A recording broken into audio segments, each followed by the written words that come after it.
creative friends, welcome back to my channel and welcome back to my kitchen. And if you are here for the third video in my little mini series of quick mixes, again, you're not going to be disappointed. This recipe is a quick mix that you can use for any kind of cookie. I swear it's the best one for cookies. In fact, it comes from the Make a Mix Cookery Cookbook. This is a great reference to make awesome mixes. There are so many in here and there are so many great recipes. I'm just showing you like 3 of them. This one is the basic cookie mix, and it's great because in this book there are actually 10 different cookies you can make with this mix. So it's kind of like making your own like store-bought mixes. Why go buy them when you can make them? And this will be good for 10 to 12 weeks. I'm going to store them in a Ziploc bag. They're not Ziploc, they're just regular bags. Actually, these are Glad bags. But I'm going to store mine in that because I'm going to take these to my camper, and this will be easier to store. I'm probably going to store them in my refrigerator because there's not as much counter space and cabinet space in my camper, but also because if we travel and it's really hot in one place and not hot in the other, it's harder to keep the camper cool. So you want to keep these in a cool, dry place. So to make this mix, it's awesome. It starts out with 8 cups of all-purpose flour, and I've already put that in my big bowl. 2.5 cups of granulated sugar, 2 cups of brown sugar packed, and it was packed. I just put it in here for convenience. 4 teaspoons of salt, 1.5 teaspoons of baking soda, and 3 cups of vegetable shortening.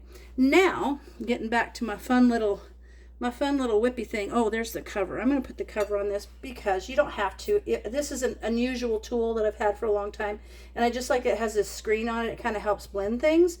And so the first thing we're going to do is, in a large bowl, we're going to combine the flour, the granulated sugar, the brown sugar, the salt, and the baking soda. So basically all the dry ingredients are going to go in. And then we're just going to mix it until it's well mixed. Actually, that brown sugar and sugar might make it more difficult. So I'm going to take the screen off and just use the whip. So there's the sugar, and we're going to put in the brown sugar. There we are.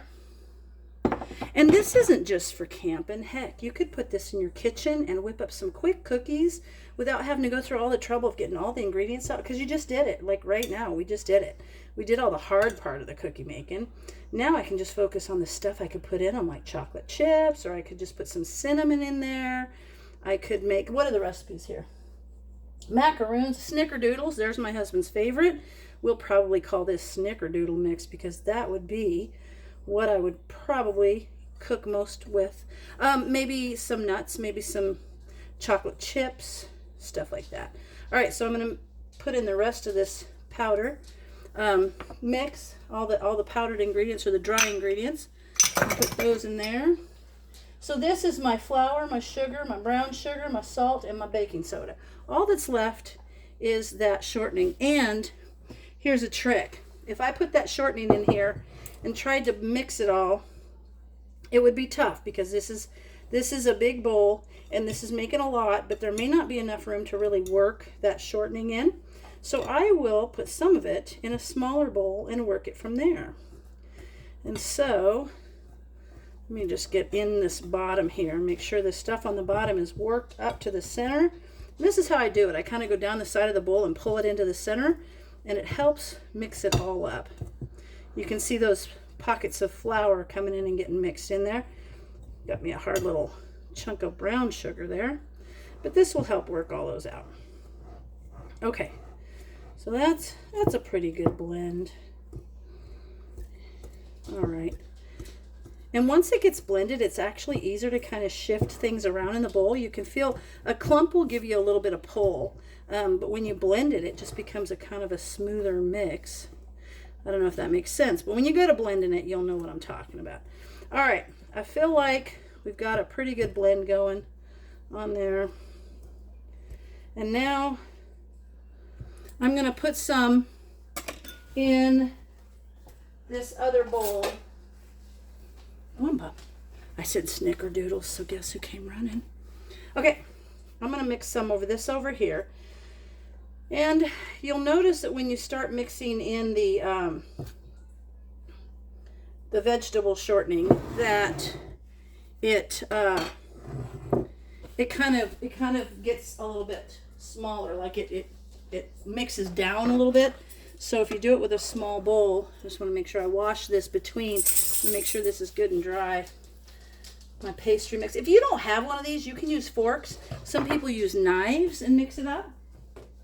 They do that too. So you can take 2 knives and kind of go back and forth until it's mixed in. I want you guys to see. There you go. Sorry about that. Now I'm going to put this cup of vegetable shortening in there. Okay. Now I'm going to start mixing this. Start mixing it up. Get that flour and stuff over it, so when I start slicing into it, it doesn't stick as bad. And I'm going to continue to mix this until it's kind of the consistency of cornmeal. Now this recipe, again, this mix will last 10 to 12 weeks.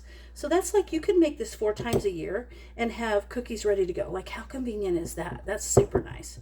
So I'm going to start mixing this in, and I'm going to keep mixing this and eventually get it back into this bowl and keep mixing. And I'll come back to you when it's pretty much getting mixed down, and we're getting there on this one already. It doesn't actually take that long, and you want to make sure you don't do it too much because the flour and the vegetable shortening mixing together too much will actually start to make a little bit of a dough, and you don't want it to get that far.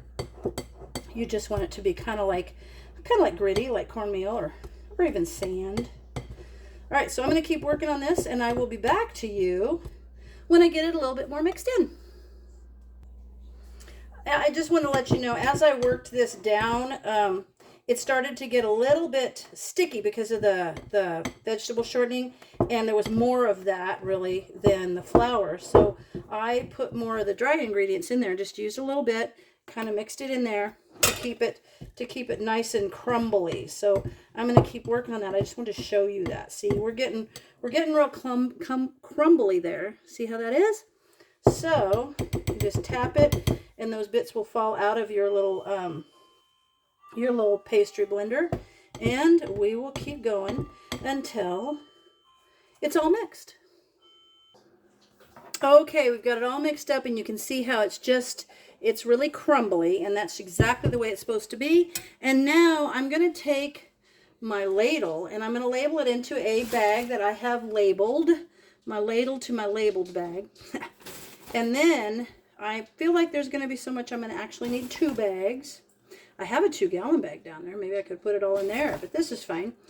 And so now I'm just going to put that in there and shake it down.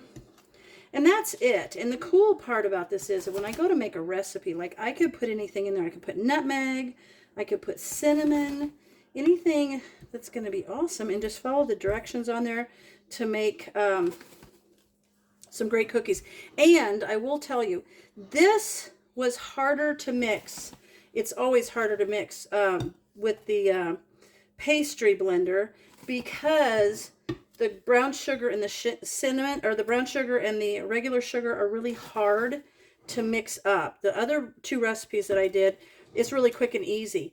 But this takes a lot more work because it is a heavier mix with the sugars in there. So I am going to need a second one, but I will go ahead and do that. I'll fill this one in, and now I will fill my next bag.